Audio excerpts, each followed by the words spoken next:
What's up, Vetters? Patrick here with Vetted. Today we're talking about this. Guess who I f***ing spoke with? The man, the myth, the legend, Bob Lazar. The man who worked at Area 51 and personally reverse engineered alien craft. And guess what? I showed him the alleged alien UFO video footage that I have in my possession. Yeah, and it was exactly like that. UFO enthusiasts have been waiting for this moment for years. They said, Logan, show us the footage, show us the footage. I showed Bob Lazar the footage. And I did it on my friend Jesse Michael's show. It's called American Alchemy. I think it's coming out sometime in the next week or so. But this alien shit's getting serious. The footage is compelling, not convincing. Can you drop your alien footage? It's not that good, Andrew. Have you seen it? Yeah, I've seen my alien Have you seen footage. your alien footage? It's shit, right? It's that thing when you look at it, like when you scrub it's it. very, very interesting. It's interesting when you, yeah. It's interesting, but I remember what you said and it made sense. It's like, it feels like it's the missing piece of something. You have the only video that proves that aliens exist. You scumbag motherfucker. You have the only video that proves that there is life outside of this fucking solar system. And you're sitting on it and you're not showing it to anybody. I'm waiting. You know what I'm waiting for? I'm waiting for the right moment. You know what I would do with that footage? But then Mike told me that that's... I would show it to Bob Lazar. There's one kind of interesting thing about the video that could prove its validity.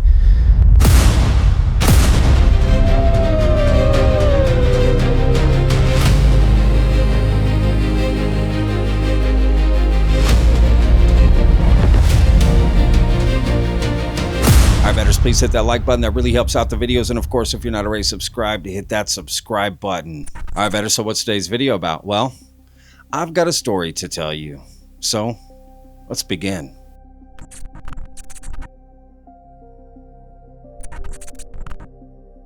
It was a quiet dusk in the Nevada desert, somewhere between 1994 and 1995. Two young guys on a casual UFO spotting road trip were cruising the back roads near Area 51, laughing past the black mailbox and the brand new extraterrestrial highway signs. One grabbed his Hi-8 camcorder and hit record. What started as harmless tourist footage, goofing off near the very famous little alien hotel, music blaring, turned deadly serious in seconds. The car suddenly stopped. Overhead, something appeared. A structured glowing orange oval hovering just 50 to 100 feet above them. Panic exploded inside the vehicle. Here it comes. Be quiet. Don't open the door. Get down, get down. Be quiet. Don't move. I think it's on top of us. Orange-yellow light flooded the cluttered interior, casting eerie, pendulum-like shadows that swung unnaturally across the dashboard and seats. One of the men, his voice shaking, later identified as sounding like Bob or Robert, ignored the desperate pleas and stepped out anyway. The camera kept rolling, capturing every terrified breath until the battery finally died, with a muttered curse. Shit, the battery's gone. This roughly 3.5-minute tape, 3 frantic clips plus earlier daylight desert scenes, left the two witnesses convinced that they had filmed something classified, maybe a black-budget military aircraft. Terrified of the consequences, they rushed to a friend in Burbank, California, a professional cameraman for a network news outlet, and had to make a clean copy at an editing studio. That copy quietly changed hands until it reached Chuck Clarke, a former military man, amateur astronomer, and fearless Area 51 watchdog living in a double-wide trailer outside of Rachel, Nevada. One day, Clarke picked up the phone and called filmmaker James Fox. "I've got something you need to see. Your jaw is going to hit the floor." Fox drove a grueling 16 hours just to watch the VHS tape in Clarke's living room, and what he saw stunned him. The fluid, impossible movement of the light, unlike any spotlight or helicopter beam he had ever seen. To this day, Fox calls it one of the most compelling UFO recordings he's ever encountered. I get a phone call from Chuck Clarke, and I'm back at home in Northern California, and this is kind of a long way away, and he goes, "James, I got something you need to see." I said, "Okay, well, what is it?" "I can't tell you, but your jaw's going to hit the floor when you see it." I was like, "That good?" He goes, Oh yeah, that good. I said, I'm canceling all my plans, jumped in my car, and I drove straight through to Rachel, Nevada. This must have been, I'm going to guesstimate 95, 94, 95. Get to his house, and he's got a double wide right near the little alien. And he pops in this VHS tape. If you could imagine the skin on the craft glowing like phosphorus on a beach, that's what it looked like the skin was alive. And the camera guy goes, oh my God. And then something about the batteries, and then boom, it shuts off. I looked over at Chuck Clarke. I said, this is the video everyone's been waiting for. Clarke had received the tape from his Burbank contact and made a solemn promise to the original witnesses. He would never release it publicly. The two road trippers had been thoroughly shaking, fearing serious repercussions. And Clarke kept his word, even when big money was waved in front of him years later, including James Fox offering him money. Chuck Clarke said, if you ask me again after like 10 years or 12 years, I'm never talking to you again. So I was like, I of course asked him again. I said, I'll give you 30 grand for the video, and he's not talking to me. Then, in March of 2022, UFO researcher Royce Myers, who goes by the online moniker UFO Watchdog, dropped the only public glimpse the world has ever seen. A handful of heavily degraded stills from the tape. The images showed a hazy orange oval hanging in the twilight desert sky, grainy, snow-flecked, yet unmistakably structured. Well, sort of. He made a post on his X account proclaiming, looking for witnesses. You filmed this object on a Hi-8 camcorder in 1994 in Nevada above your car. You gave someone a copy I viewed.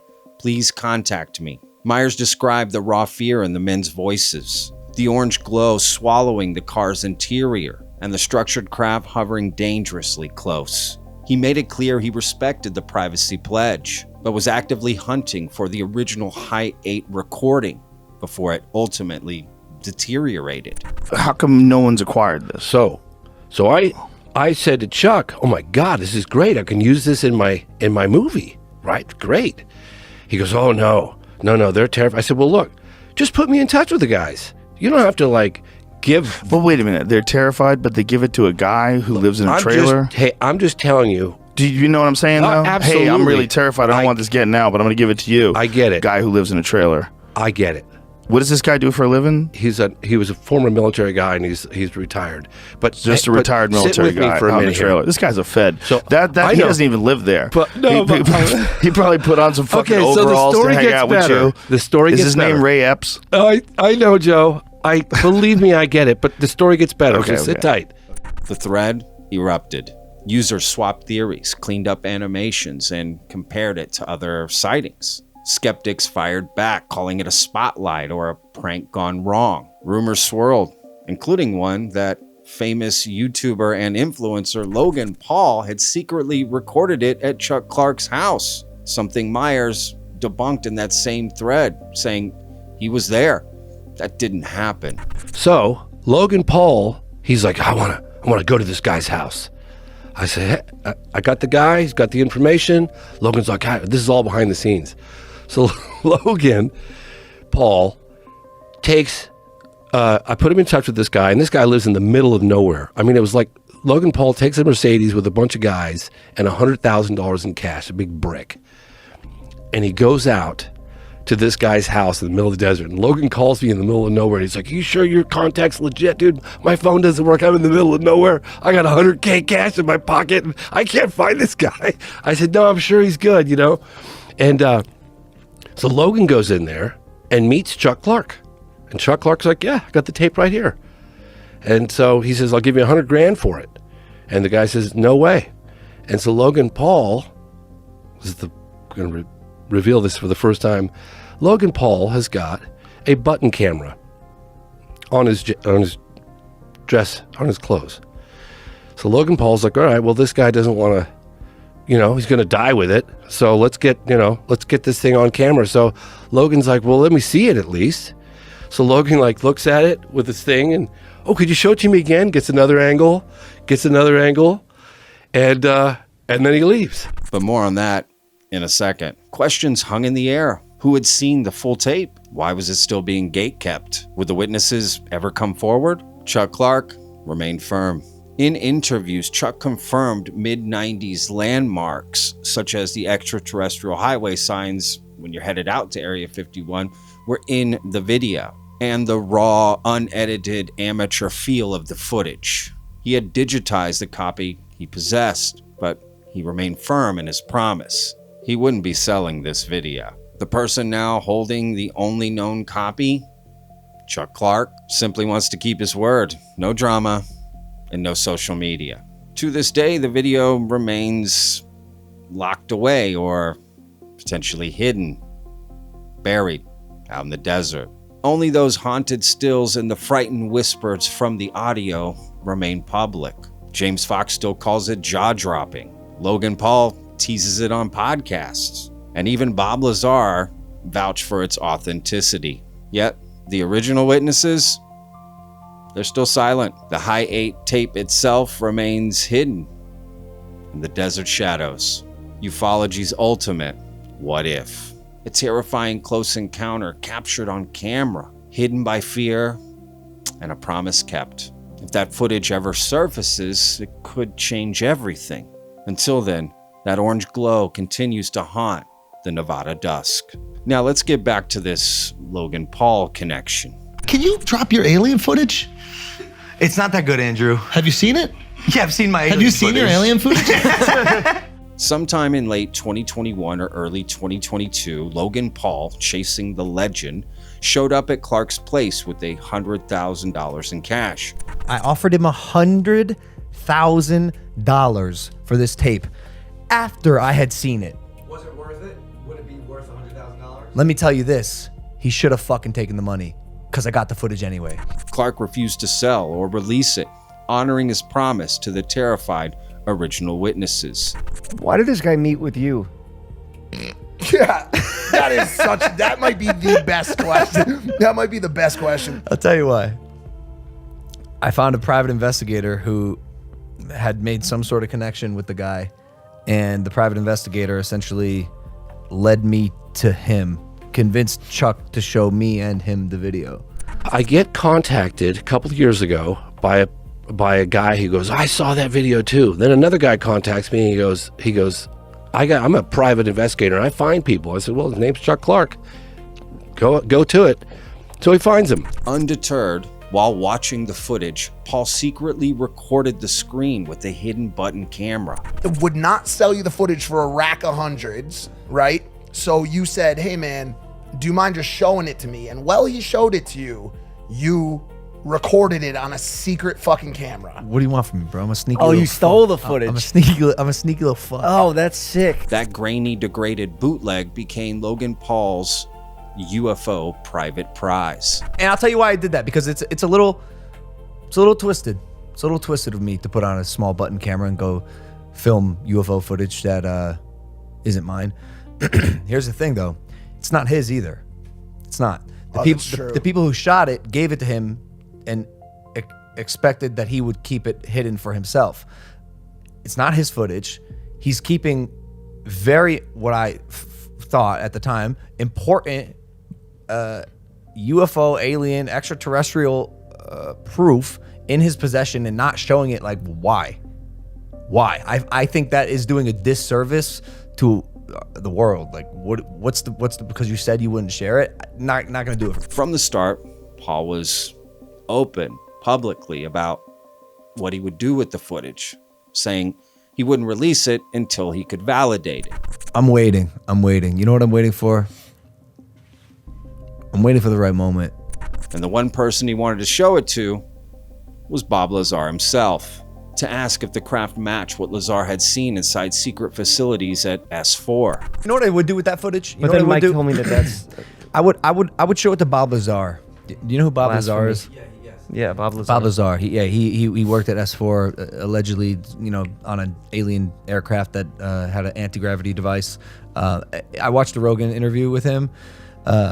It is captivating. It is highly fascinating, and I found it interesting. And I would show the footage to Bob Lazar to ask him if he's seen anything like it.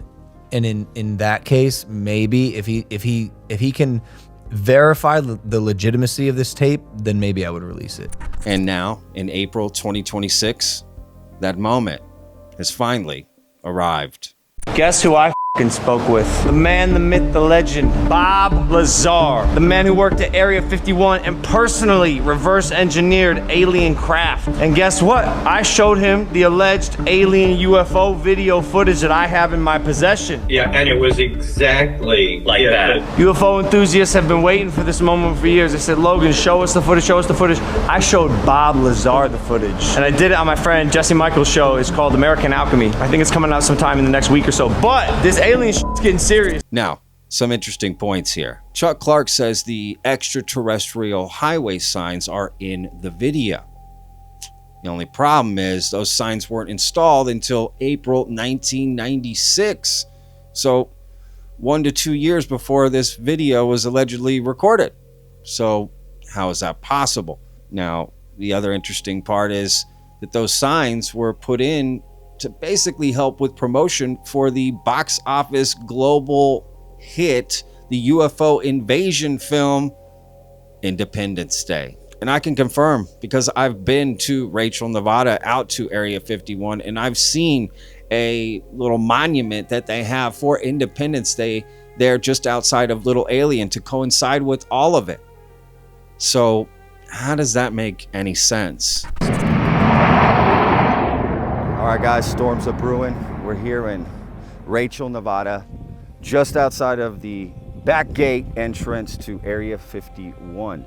I can hear the storm, I can smell it in the air, and it's kind of only raining over there, over Area 51, which is interesting. Anyway, we're here on Extraterrestrial Highway, and we're gonna head in to Rachel, Nevada to check it out, see what's going on, and then hopefully get into that entrance of Area 51, because this is our adventure on the Extraterrestrial Highway. Now, Chuck Clarke would later say that, oh, no, the film was filmed after that. Well, what are we talking about, right? It's kind of all over the place here. The dates keep changing. How do you know this is real? Because If it's not real, all my BS meters are going off right now. Dude, fair enough. I get it. Fair enough. I saw this video with my own eyes. Of course. Yeah. It's a video, though. Yeah, it's a video, for sure. No question And about you it. know they make fake videos. Absolutely. It was 1995, and they could have. But why wouldn't... if they're- 1995, it's harder. Yeah, but why? It's never been released to the public. Why would you create a fake video? What year did you see it? I saw it like 95. And so it's out there somewhere. No, it's not. It's in Chuck Clarke's got a copy of it. 1995. 1995. You're talking to me about SFX from 1995. I saw a dinosaur, a T-Rex, eat a man in Jurassic Park around the same year. Thought it was real for basically my entire life. 93, bro. The footage is compelling, not convincing. It's from 1995. The tape had been worn down. It's been played probably over 100 times, and so the quality is not great, and everything about it screams bullshit, which is the true reason I haven't released it. It's not enough. It doesn't have enough meat on the bone and proof for me to put it out confidently and be like, this is legit UFO footage. There's one kind of interesting thing about the video that could prove its validity. When you scrub through the footage forward and back, like kind of fast, like you take your little slider and you scrub through like this, the disc hovers so fluidly. It's like buoyant almost in the air. And I'm not sure if that type of movement, like as fluid as it was possible in 1995 VFX editing. It looks like too good. It looks too good.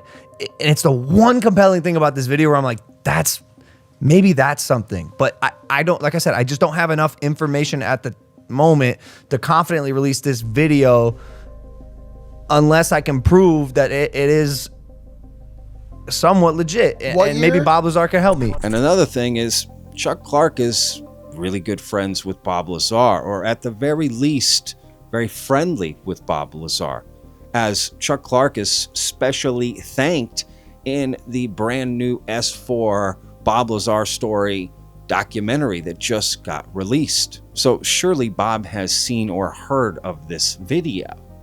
That wouldn't make any sense. And if it's not mentioned in this upcoming Jesse Michaels interview with Logan Paul and Bob Lazar, that would be very strange. So we'll have to wait and see. And when the new interview comes out with Bob Lazar, Logan Paul on Jesse Michaels' channel later this week, I'll make a follow-up video.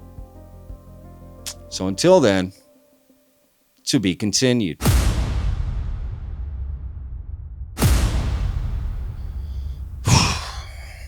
Or so I thought it was to be continued, because Jesse Michaels just released that interview with Bob Lazar, including that segment with Logan Paul. And guess what?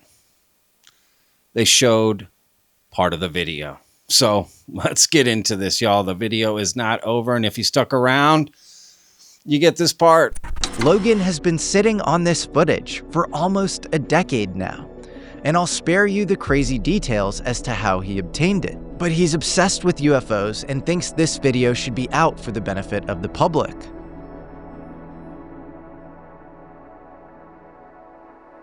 Now, I know this footage is grainy, and while certainly fascinating, it's far from conclusive, but it is another fascinating data point.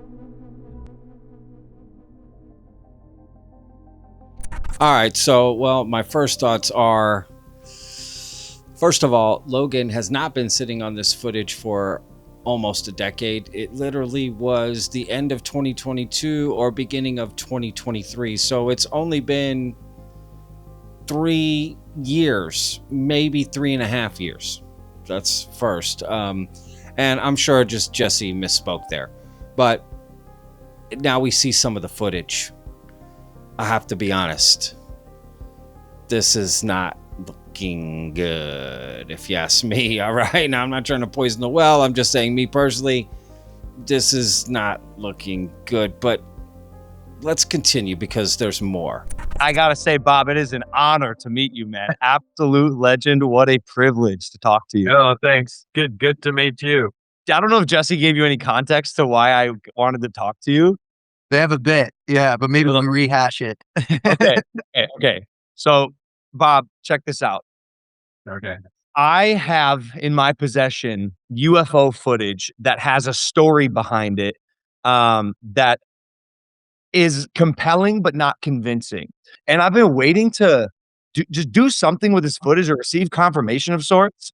And I see this particular orange disc sometimes in UFO videos and documentaries I'm watching. It pops up every now and then. But when I was watching the trailer for S4 that you guys released, about 80% of the way through the trailer, you guys show a disc that is at night, but then kind of coats itself in this orange. Right. Thing. Yeah. Okay? That's right. Yeah. Dude, I paused it there and I said, oh my God, that looks exactly like the footage that I have. So this footage, supposedly authentic, was taken by 2 college kids who wanted to go to Area 51 in the 90s, I believe it was 1995, and film their experience of trying to see if they could stumble upon a UFO or just alien activity of sorts. Let's break this down. A couple of college-age guys drove out to the Black Mailbox, an infamous landmark entrance point to Area 51. It's along the road that leads to Groom Lake, extremely close to where Bob said he worked. It's nighttime. They're parked right in front of the fence surrounding the secret facility. The lights are off on their car, and they have a camera resting on the armrest, pointed through the front windshield. And then it cuts to under the dashboard, and you see something very clearly illuminating like the top of the dashboard, and they're like hunkered underneath the car and they're whispering to each other like, I think it's out there, like I don't know what it is, maybe we should go out. And they're like kind of scared. So before we see the rest of this footage here and Bob's response, I just want to say that I am glad Logan is finally playing this video first and foremost, right? It has been so long. People have been, dying to see this, myself included, really since the 90s, right? This hasn't been shown. Now, they don't show the whole video, right? This thing is supposed to be 3.5 minutes long. It's supposed to show a lot of stuff, but they just show what they might call the bread and butter. You know what I mean? Which is the craft, right? And the footage that's inside of the vehicle. Pay attention to that's coming up in this, because that's what people say, like, this is impossible to fake. There's no way you could fake this. How do you do this? It's so bright. You know, I love everyone involved in this video, okay? Don't get me wrong. Huge fan of Luigi, Jesse. I don't know Logan Paul, and I don't know Bob Lazar. But, you know, I don't know what's going on here. I feel like I'm going crazy, but let's continue.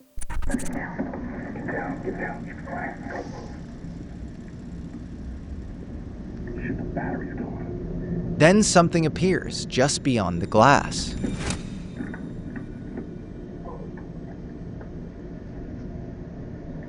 The craft is hovering extremely close to the car. It's orange and slightly wobbling or undulating in place as if it's on a wave. You can hear the two guys whispering. It's out there, stop it. Over there.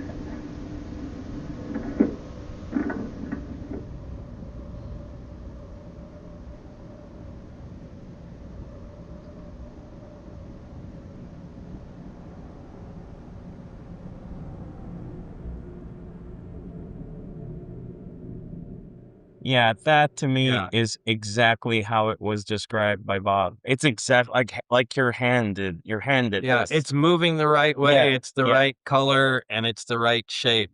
So it makes it very compelling. The intensity of the light. There's something very, very bright that is affecting that. The dash is being lit. It's the dash of the vehicle, and the craft is above it. Right. And look at the intent. Here's the dash, and look at the intensity of the light that's going to happen here. Right. Wow. There. Those are really. Yeah, you can, and it's fading in and out. Yeah, it's you moving can't up there. fake that. You can see that it wobbles exactly But it wobbles. like your It film. wobbles. That's the important thing. Yeah, so it does comport with your video. It wobbles, it glows like that, in that color, in that shape. That's wild, dude. Yeah, I mean, it's wild. It's impressive. It is. So, okay, you've seen part of the video here. And remember, as I've shown in this video, Logan Paul secretly recorded that at Chuck Clarke's house. And you could tell it's on the TV, right? You can tell that's the footage, right, that he's showing. But what did you find odd about this, having known what I told you in the first part of this video? Two things. One, no mention of Chuck Clarke. They don't mention Chuck Clarke at all, right? Logan Paul, at least if he mentioned it, they cut it out.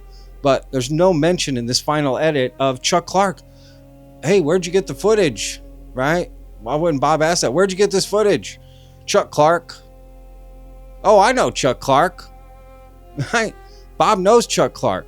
So does Luigi. Again, they thanked him in the S4 Bob Lazar documentary. So I find it just very odd that there's no mention of Chuck Clarke. And again, it's surprising to me that Bob wouldn't have seen this footage. And again, if he said it, it's been cut out. But there's nothing in the final edit of Bob acknowledging that, yeah, I've seen this footage before. There's just some weird stuff going on here. And I really respect these guys a lot, but I don't understand why they're so excited about this video. You know, even Logan Paul, like, it looks exactly like, it doesn't look like anything, right? What are we talking about? What? I didn't see anything in that video that couldn't be replicated back in the 90s, 80s, 70s. Now, you know what I mean? I mean, maybe I'm missing something, right? I kind of always knew this video would be disappointing, and for me it is, personally, but maybe it's not for you, right? Maybe it's not for you, but I do find it odd that there's no mention of Chuck Clarke whatsoever, or any acknowledgement that, hey, Bob knows Chuck Clarke. Wouldn't you have seen this video? I don't know. I just find those details kind of interesting that they're left out, right? So I don't know. But look, at the end of the day, Logan Paul got to show that footage finally. Not all of it, but at least, again, what they might deem the bread and butter part. And as I showed in an earlier clip, he wasn't really that excited about the footage, but he did want to show it to Bob Lazar. And I think at the end of the day, he accomplished his goal, right? Was to show it to him. That doesn't mean anything. No, I personally don't think so, but you may, and that's okay. And we finally got the footage, and we can see some of it, right? To me, it's not doing anything exciting. You can't really see anything. And I don't think it's any better if you saw the original footage, right, on the TV. I don't think you could see a craft like James Fox described, although he saw it in the 90s, so maybe he saw a better version. I don't know. You know, I'm kind of just sitting with it because I just got hit with all this right now. I was expecting it to come out later this week, but it just got dropped, right? So anyway, let me know what you think down in the comments. And we kind of tied this story up in today's video, I guess. And we'll just have to wait and see where it goes from here. All right, vetters, remember, every day's a gift, y'all. Peace.